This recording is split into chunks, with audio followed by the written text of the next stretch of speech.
tonight on CTV3 News.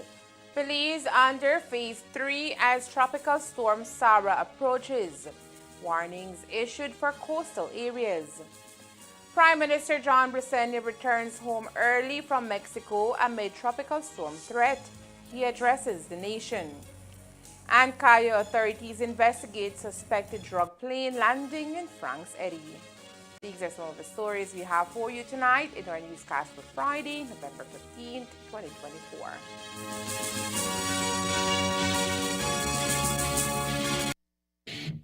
Pro FC is here on Saturday, November 30th. Pro FC arrives at the Garden City Belmopan. Pro FC 14 Mundo versus Topsy inside the UB Gymnasium in the city of Belmopan. The main event is the lightweight championship fight between the defending champion Marvin Manley Mundo versus the dangerous Amel Topsy. We also have 9 other exciting MMA fights, including 2 more championship fights and a featured professional international MMA fight featuring the undefeated Frank Mac Vasquez. Doors open at 6:30 p.m. and the event starts at 7:30 p.m. sharp. General admission tickets are only $30 and VIP tickets are $80 available at the event ticket booth. Pro FC, Belize Premier MMA League. Pro FC 14 live exclusively on Centaur.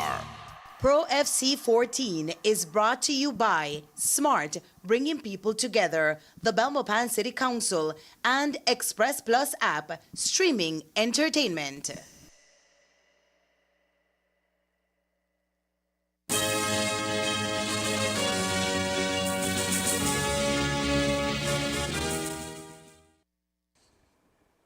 Good evening. With your news also simulcast on Fiesta FM 106.7, I am Joanna Rodriguez.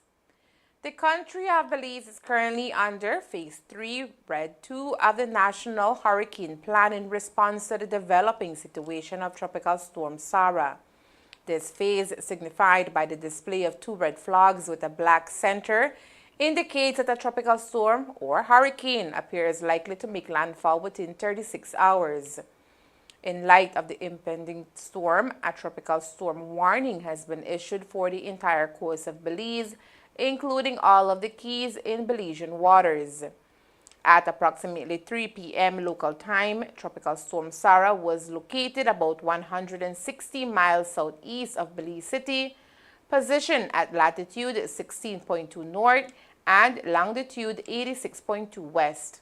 The storm is currently moving westward at a sluggish pace of 2 miles per hour, with maximum sustained winds reaching 50 miles per hour. Meteorologists predict that the storm will maintain a slow westward trajectory for the next day before shifting to a west-northwest path by Saturday evening.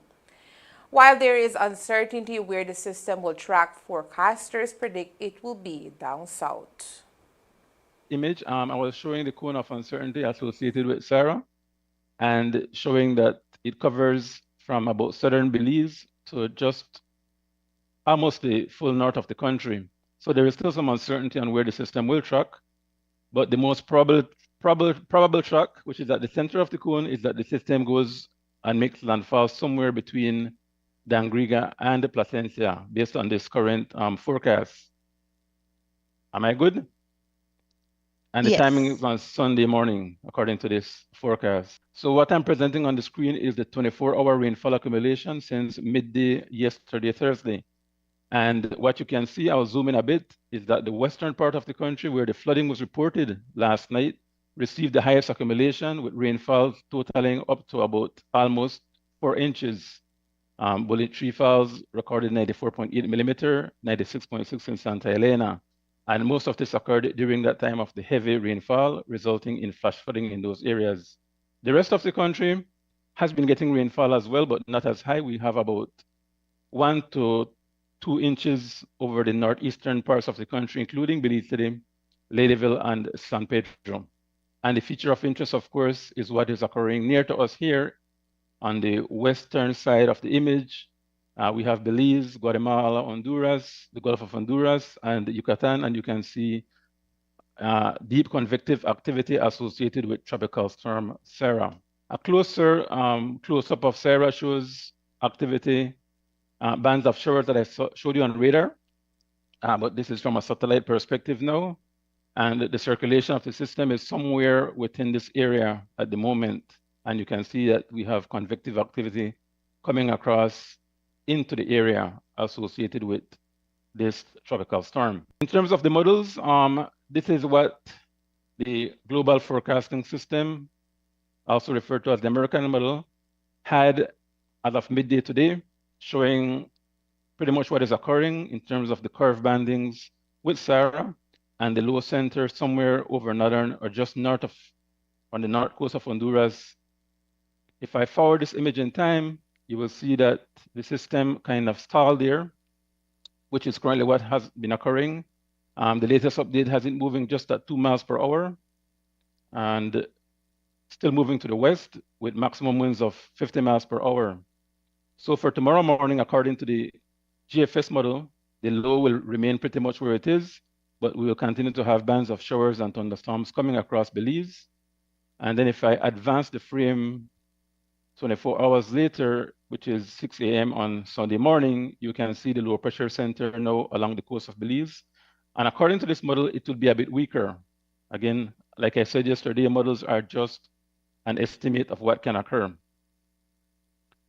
And after that, I will move forward a bit just to show you that we expect conditions to clear up after the system had moved away. In terms of the European model, it has the center of the low pressure system, or sorry, of Sara, or the low associated with it, just off Honduras as we'd expect, and advancing in time. This is tomorrow morning at 6 a.m., pretty much at the same location, which is an indication that yes, the system will pretty much meander in that area for the next 24 hours.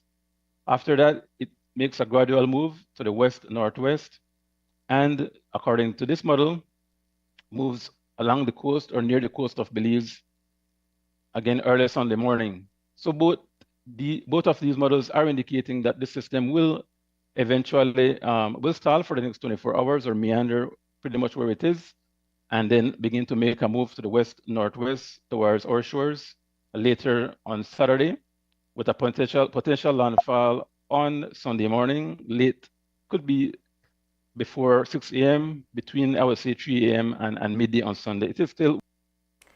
In terms of rainfall, modules show 2 to 6 inches have already been recorded, and an additional 4 to 8 inches with locally higher values are possible. And we have observed winds gusting to near tropical storm force winds already in those bands. One of our stations out in the Keys recorded, I believe, about 32 to 35 knots, which is almost at the lower threshold of tropical storm force winds. And that is precisely why the country is currently under a tropical storm warning, because we expect to have sustained or even gusts and possible sustained winds of tropical storm force in these outer bands associated with tropical storm Sara. In terms of rainfall forecast, this is the 48 hours accumulation forecasted from 6 this morning until 6 on Sunday morning, indicating that we can still expect at least another up to about 10 inches of rainfall, mostly over the south, according to this model. From this system, again, I will caution, it's just a model. We saw what occurred yesterday in San Ignacio, in the San Ignacio, Santa Elena area, where we had significant rainfall. So it doesn't mean that these rains will occur precisely in this location. And that is the reason why we have an excessive rainfall warning for the entire coast of Belize at the moment. Given the fact that it's currently over or near land, and due to the interaction with the terrain of Honduras, we do not expect significant strengthening, at least for the next 24 hours. After the system emerge off the coast of Honduras, move away, it will have a short window of opportunity to intensify before reaching us. And based on that, the current forecast has it reaching our shores as a 60-mile-per-hour tropical storm. Again, we don't want to stick too much to exact figures, so we advise residents to expect at least 50 to 70 miles per hour, and potentially, as worst case scenario, a Category 1 hurricane of winds of 74 miles per hour. That's the worst case. According to the National Hurricane Center, the center of Tropical Storm Sara is expected to track near the northern coast of Honduras through early Saturday before making landfall in southern Belize early Sunday morning. Forecasters anticipate some strengthening of the storm with winds potentially reaching 60 to 70 miles per hour at landfall. As mentioned previously, one of the primary concerns associated with Tropical Storm Sara is the excessive rainfall expected to impact the region. Belize has already recorded rainfall totals ranging from 2 to 6 inches since midday Thursday, with forecasts suggesting an additional 4 to 8 inches, potentially more in localized areas through Sunday. This significant rainfall could exacerbate flooding in certain regions, creating hazardous conditions for residents. We still have our flood warnings in effect for the Rio Hondo, the Macal, Mopan, and Belize rivers. Of interesting concern is that on the Belize River, the levels at the Crooked Tree Lagoon are increasing, but they are expected to remain below the causeway. The tree dam facilities are still spilling, and what we are seeing in the north is the decreasing flood levels, which is expected at Blue Creek, Santa Cruz, San Antonio, San Ramon, and at Douglas, we're now seeing those floodwaters increasing towards the coast. Moving right into our flash flooding update, as you can see, the soil moisture is very high and saturated in this central region of the country. We do not have any imminent flash flood threats in any of our model time series, which is 1, 3, and 6 hour. Same is for the persistent flash flood threats and for our flash flood guidance. Of note, we are seeing positive indications for landslides in the country.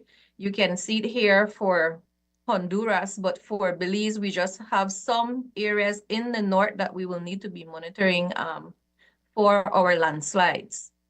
Moving forward to our outlook in terms of stream flow, utilizing the DeWitra system that is in place in the Caribbean, we have a system on the New River. And as you're seeing, these little yellow dots indicate all the stations that we have available on the New River. And the color indicates that the river levels are elevated. And as the thresholds for flooding are reached, this will change. So this operates in a sort of a flat, traffic light. Green, you're okay. White, nothing to worry about. Yellow is like amber, and then red is flooding. So we're expecting that a 2-year event to occur in the New River watershed. The impact to water resources is that, as we know from the swollen rivers and the heavy rainfall that can be expected, flooding is likely, and we need to look out for debris that will travel along these river systems, as well as for areas that experience urban flooding. This is likely to occur. Winds associated with the storm are producing rough sea conditions, prompting authorities to issue a small craft warning. Mariners operating small vessels are advised to seek safe harbor and refrain from venturing out to sea until conditions improve. Additionally, strong winds may lead to minor damage to weaker structures, raising concerns among local residents and businesses.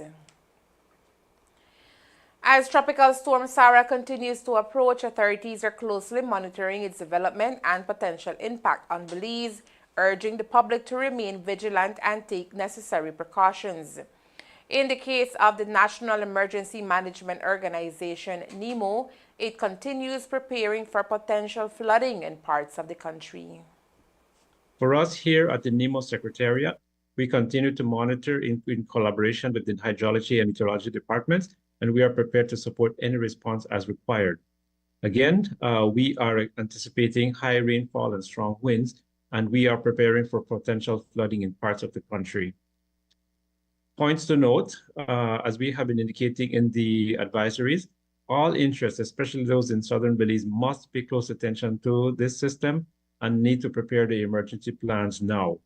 Persons living in areas under flood warning must remain vigilant and be prepared to implement their emergency plans as necessary. We are asking the organizers of public events to postpone their events until all clear is given in the interest of public safety. We are also asking business owners to update their business continuity plans and be prepared to implement them. Business owners in affected areas are also being asked to ensure the safety of their employees. Also, considering that the road conditions are very slippery, we are asking all motorists to drive with extreme care to avoid accidents. Other things to note, we have received information that the PGIA will continue to function today as normal.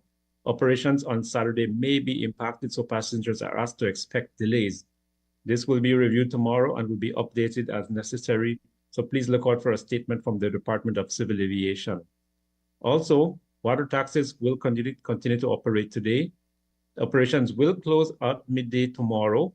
Also, please expect a note coming out from the Belize Port Authority. Ports also will operate as normal today, but these will also cease at midday tomorrow. Again, listen out for a statement from the Belize Port Authority. An update on bus operations will be sent out later today. Prime Minister John Briceño has returned to Belize earlier than planned, cutting short his official visit to Mexico due to the imminent threat posed by Tropical Storm Sara. Prime Minister Briceño had traveled to Mexico City on Wednesday, November 13th, to participate in the 278th regular meeting of the Board of Directors of COSESENA, a significant gathering for regional aviation and emergency preparedness. However, with the storm's trajectory threatening Belize, Briceño made the prudent decision to come home ahead of schedule. Upon his return, the Prime Minister's primary focus shifted to ensuring that Belize is adequately prepared for any potential impacts from the storm.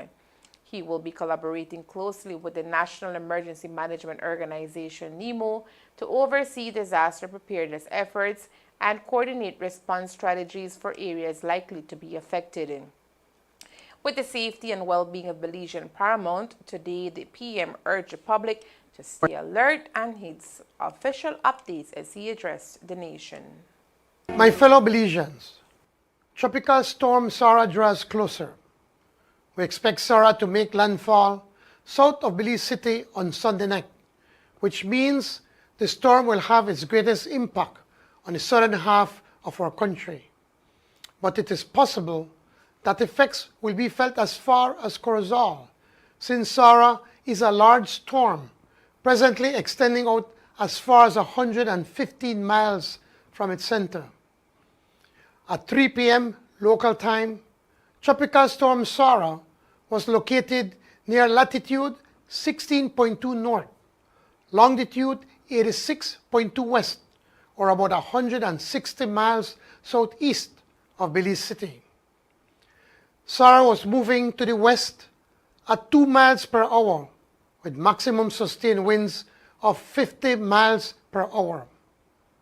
As of now, a tropical storm warning remains in effect for the entire coast of Belize, including all keys in Belizean waters. Residents, especially those from Belize City going south, should prepare for flooding, especially those in low-lying flood-prone areas. Strong winds may cause some structural damage to homes. I urge our farmers to monitor closely and be prepared to implement your emergency plans. Interests in the tourism sector are asked to keep visitors and guests informed of the status of Sara and to be ready to implement your emergency plans. In the north, we are still dealing with the effects of the floods caused by the recent excessive rains. Now we must contend with the wind and rains that will come from Tropical Storm Sara. Given the size of the storm and the fact that most of the tropical storm force winds will be north of its center, we in the north must be prepared and vigilant.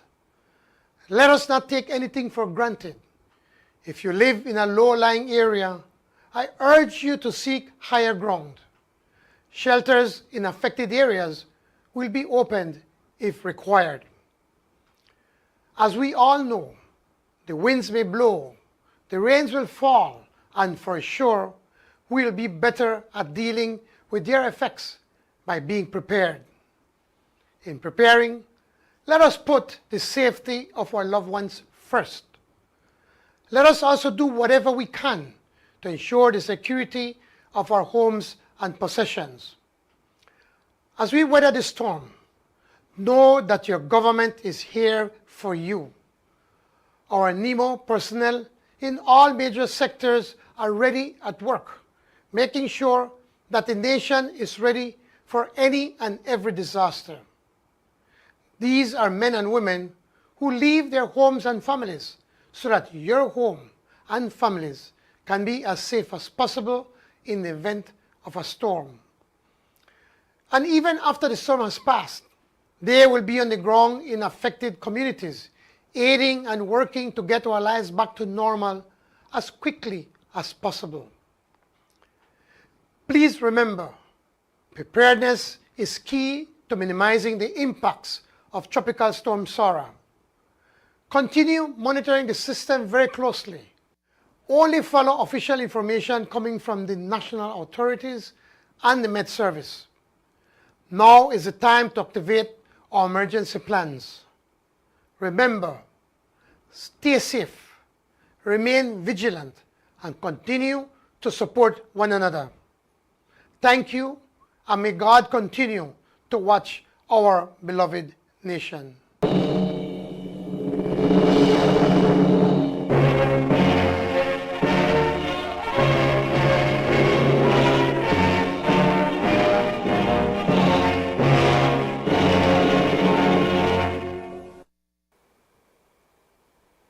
The government has called on residents to remain vigilant in the face of Tropical Storm Sara's approach. Citizens are encouraged to monitor information from local authorities and take necessary precautions as the storm nears. Last night, a Cessna 210 aircraft made a mysterious landing in the Franks Eddy area, reigniting concerns over drug trafficking routes in the region. This event marks the first suspected drug plane sighting in nearly a year, prompting an increased police presence and an ongoing investigation. According to preliminary reports, a single-engine plane was discovered on the southwestern side of the Caves Branch River at what appears to be an improvised landing strip. Eyewitnesses described the aircraft as stripped of its seats, a modification typically indicative of transport operations aimed at smuggling illicit cargo. Without seating, the Cessna 210 is capable of carrying between 1,500 to 1,600 pounds of cargo, a significant amount that raises suspicion about its intended use.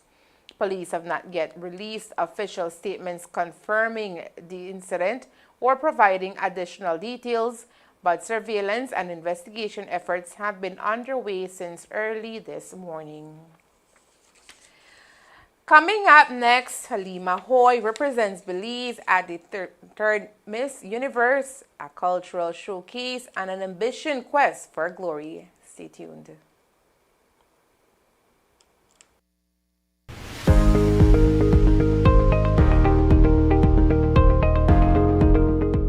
Project, it's a vanilla training for the west and the southern part of the country, which is being funded by the Taiwan mission in Belize. Our focus is to diversify, to find ways to diversify the economic base of Belize.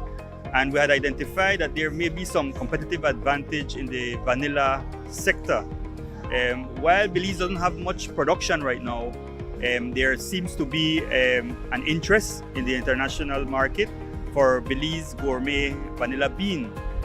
And we identified for the south, which is Bella Vista, to implement it because we found out, first of all, that there's they have a quite good history in implementing projects.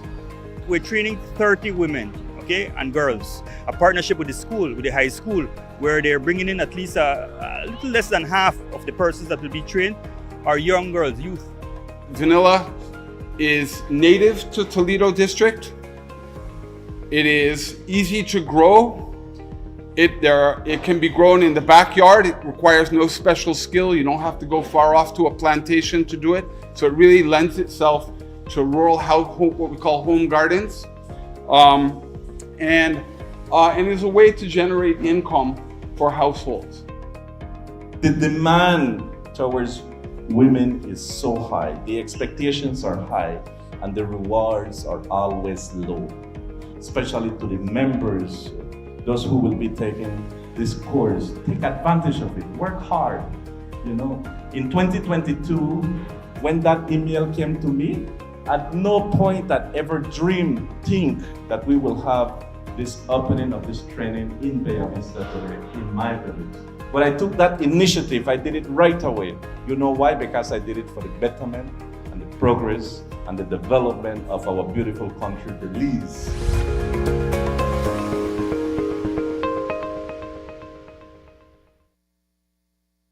A devastating road traffic accident yesterday claimed the life of 19-year-old Carlos Romero in the Maya Mupan community near Belmopan. The incident occurred at the injunction of St. Jude and St. Peter Street, where Romero's motorcycle collided with a 410-wheeler truck. Eyewitnesses' accounts report that the driver of the truck heard a loud bang before stopping to investigate. Upon alighting from the vehicle, he discovered the young man trapped between the truck's wheel with his motorcycle severely damaged at the scene. Jorge Luis Romero, the father of Carlos, received an alarming call while at work at PSL, informing him that his son had been involved in an accident and was rushed to the emergency room. In an emotional interview, Jorge recounted the moment he learned of the terrible news. Well, I was working at PSL, Petroleum Equipment Services Limited, and I received a call from one of my friends, and she told me that my son was in an accident, and I asked her if that was really bad, and she said no, just his hand. I thought that he broke his hand. Then I tell her thanks for calling. I came out and I asked permission to my boss, and I went to pick up my wife because my wife worked as well, and from there we went to the hospital. When I reached to the hospital, now he was in the emergency area, and the doctor told me that I could wait a little bit, but my daughter husband was there, and he told me he's okay. He said he was talking to me. Meanwhile, we was coming on the ambulance, and a little bit after, the doctor called me in because and tell me that they want to do him a ultrasound, and they give me the price what it costs, and I tell him yes, we will do it. My son-in-law told me that the driver of the truck admitted he was on the fault. The way how the truck was going and the way how the accident happened. The driver told my son-in-law that he was on fault.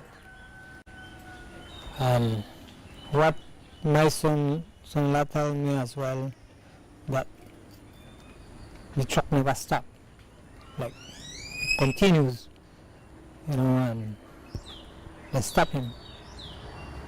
So automatically that is a fault.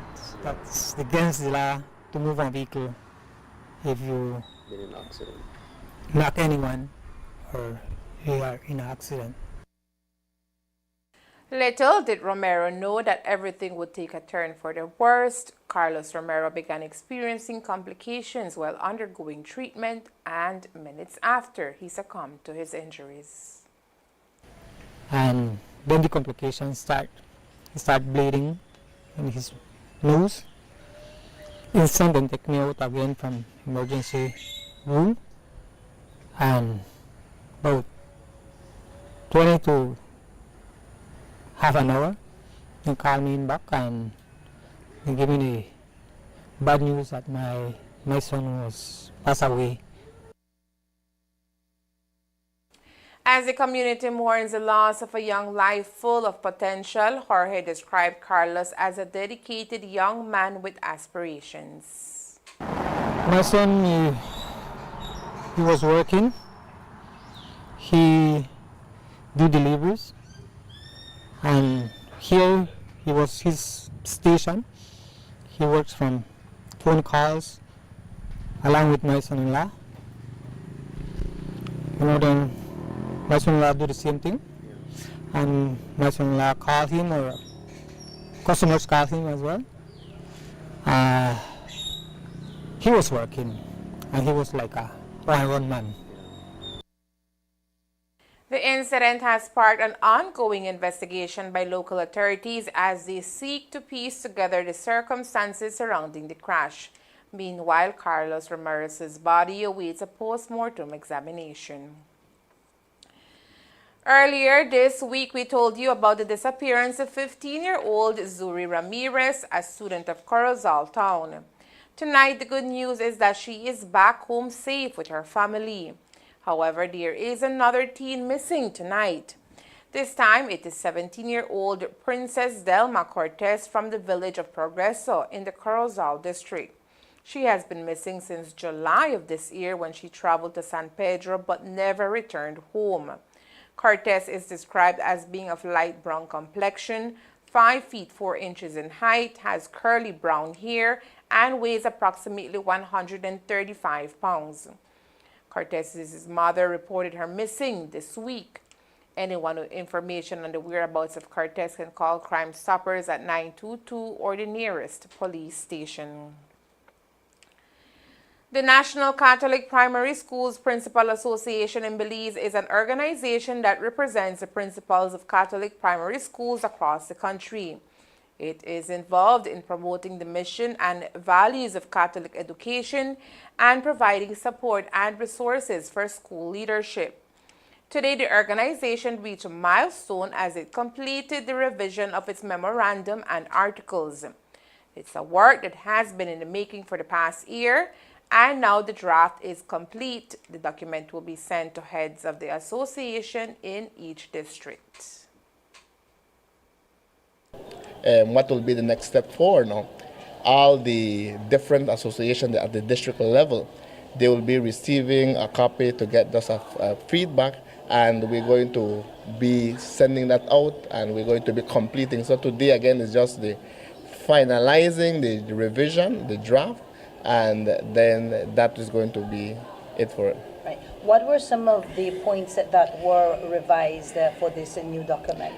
The different points that were revised again would just be again that we want to structure and foster excellence for education for Catholic public schools. One of that being that we are looking at how we can unify all our Catholic public schools. We have 6 associations. We have the Corozal, we have the Orange Rock, Belize District, Cayo District, San Creek, and Toledo. Now, this bylaws now will set the structure, the rules of what will be guiding the associations now. So this will be the living document that is going to set the precedence of all the associations when it comes to meeting, the structures, their functions, their rules, they are going to be guided by. And today, is a historic milestone in the achievement that we have been working together in tandem with all of them now, and we have arrived at the final draft now. The 6 sports games of the Central American Isthmus Council of the Central American Isthmus of Sports and Recreation Coordinator is currently underway in Panama, bringing together young athletes from across the region to compete in various disciplines. Representing Belize, a delegation of athletes is on the ground with at least 9 competitors aiming for top honors in this prestigious event. Boca coach Dylan Casanova provided an update on the performance of Team Belize, expressing optimism and pride in the athletes' accomplishments so far. The delegation is doing super good. We have secured 3 goals already, and that is by Jair Hernandez. We also have secured 2 silver, and we have other medals coming up. At this moment, we are heading into the ceremony area that we're going to award the medals. So I cannot give you exactly what other medals we have garnered because it has been simultaneous and I've been in my certification and so forth. So I am unable to give you details based on these other medals. But I'm sure we have secured 3 gold and 2 silver. Will we see more participants playing off more games before the day is done or tomorrow? The playing of the games is over for today. Tomorrow we continue. Tomorrow is the last day of the games. Tomorrow is the closure. Elmer, well, we are very excited. We're very proud. And I know that Belize and Corozal especially are very proud of these athletes. And just give a like, give them a share or something on Facebook, pick them up because they are also looking on the Facebook posts and so forth. So I'll keep you posted about the awards later on and let you know what other medals we have received. Among those making headlines in the competition is Jair Hernandez, a standout athlete from the Mary Hill RC School.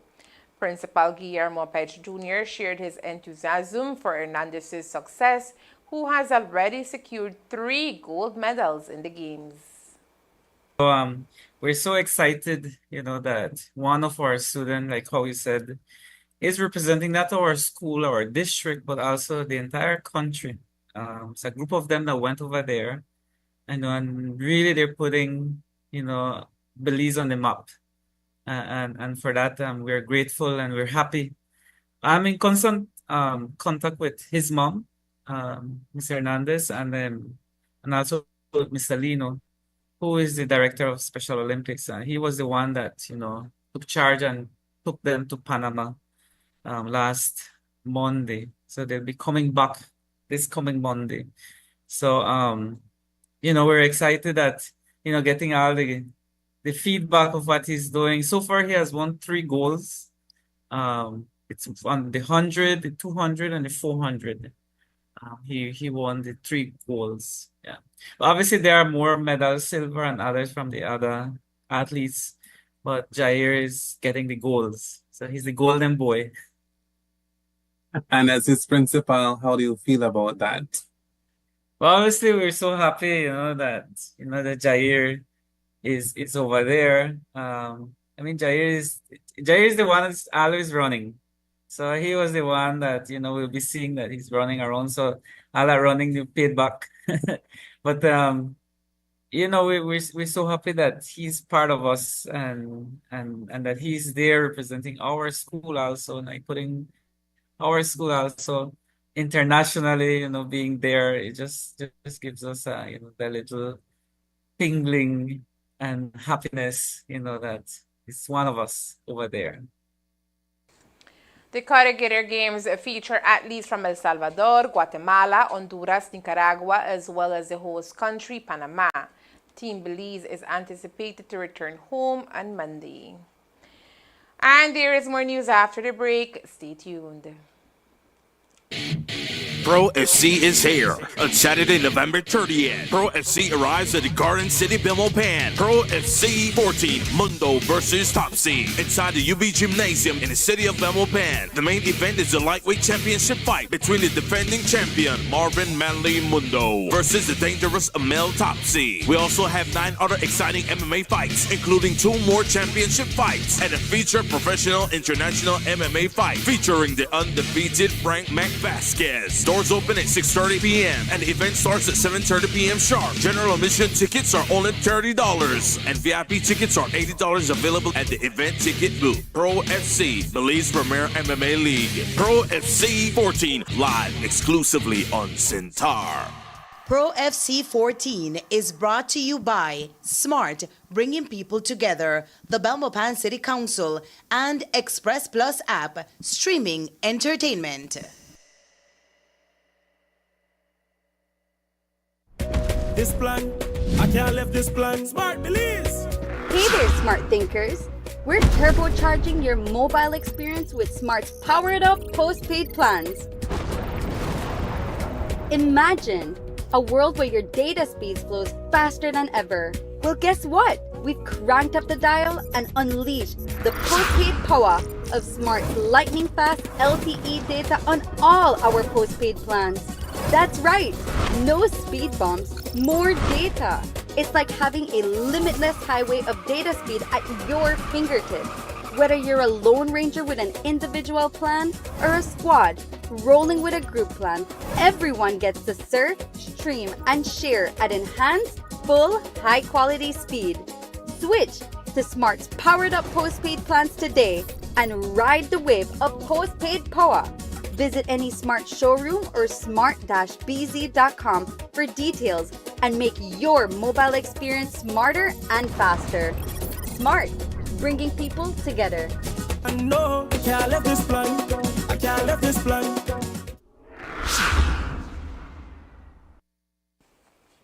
Halima Hoy, a vibrant 29-year-old representative from Belize, is currently in Mexico competing in the 73rd Miss Universe competition, poised to capture the coveted crown. The prestigious event is set to take place at the Arena Ciudad Mexico on Saturday, November 16, 2024, and will be broadcast live to millions across the globe on international cable networks. Hoy's participation is marked by pride as she unveils her stunning Sawakil national costume, a brilliant representation of the Quechua Maya culture. The costume is designed to symbolize the resilience of the Quechua Maya people through the traditional Maya deer dance.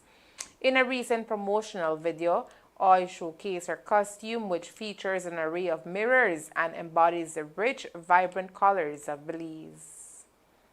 It was amazing. You know, our national costume, as our board has just said on our meeting that we were on just now, is a call to action for climate change that is affecting our indigenous Maya group.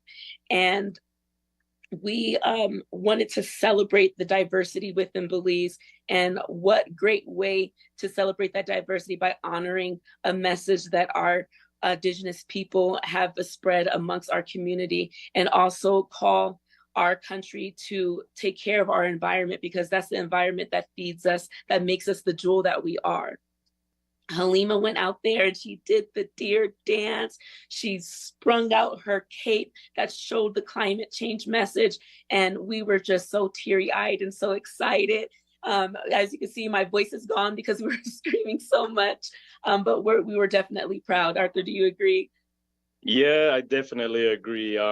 It was a nervous, moment for us. All the emotions were running high.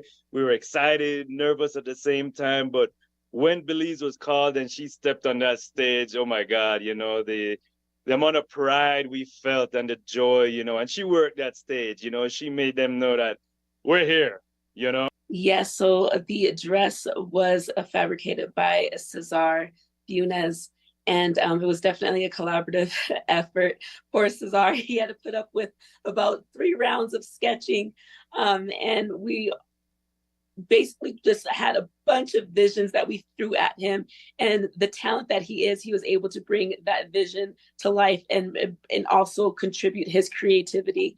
So we were so pleased with how it turned out. We were definitely inspired by the Black orchid flower, our national flower. And Halima's favorite color is pink.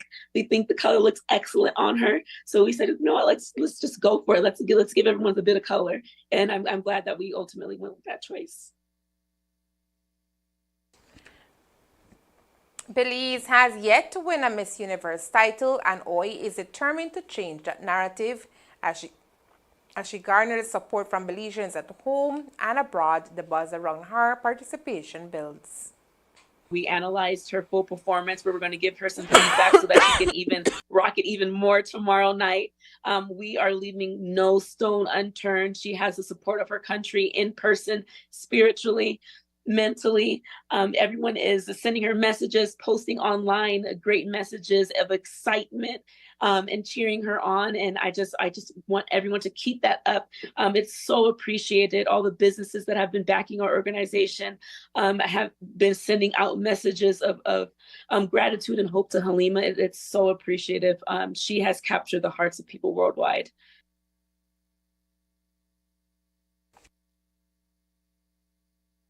Says he has been in constant communication with her, and she is optimistic about her participation at the 73rd Miss Universe.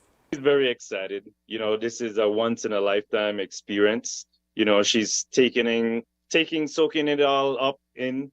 It's very fun, you know, meeting all these new girls, different personalities, countries, seeing so many different things. So she's very focused. She's very excited. I spoke to her this morning after the competition, and also last night after the competition. You know, she called us. She was very confident. You know, she couldn't believe it's all over already. Well, the prelims are over.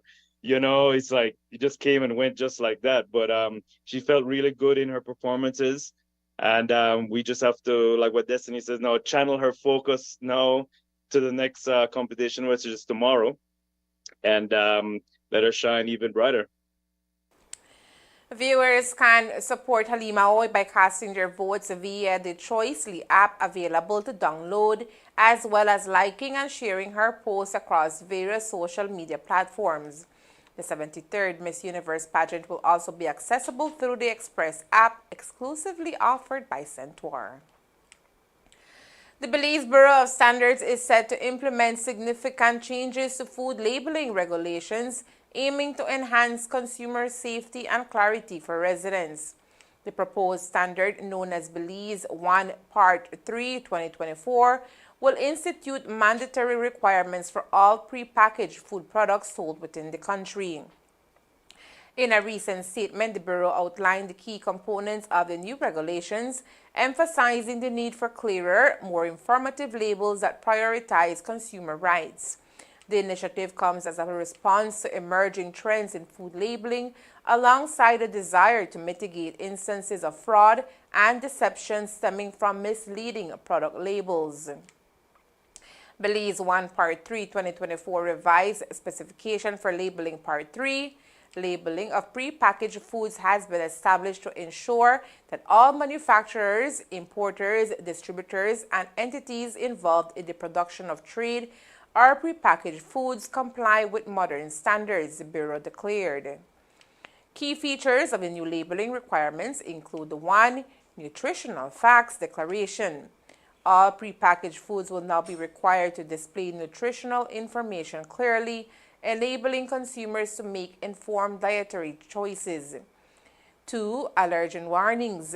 The regulation places a strong emphasis on allergen labeling, ensuring that potential allergy-inducing ingredients are clearly indicated, thereby enhancing consumer safety. 3. Spanish language labels. In recognition of Belize's diverse population, all food products will be mandated to include Spanish language labels, increasing accessibility for Spanish-speaking consumers. The Bureau of Standards encourages all relevant industries to prepare for compliance as they adapt to these new regulations. The draft is currently open for public consultation and feedback, ensuring that the voices of stakeholders are are heard before the formal implementation of the standard. Consumers can expect to see these changes rolling out in the coming months, revolutionizing the way they interact with food products on supermarket shelves. The Belize Bureau of Standards aims to foster a more informed and health-conscious population as it embraces these progressive regulatory amendments. For more information on the new regulations, members of the public are encouraged to visit the Belize Bureau of Standards official website or contact their offices directly. And that's the news. We invite you to join us for another newscast on Monday, November 18th, here on CTV3 News and Fiesta FM 106.7. Remember that to read a text version of the news, you can visit our website at ctv3belizenews.com. You can also log on to our Facebook page for current stories at facebook.com/CTV3BelizeNews or our YouTube channel at CTV3 News BZ. From all of us here at CTV3 News, have a safe and pleasant weekend. Thank you for watching and listening. Good night.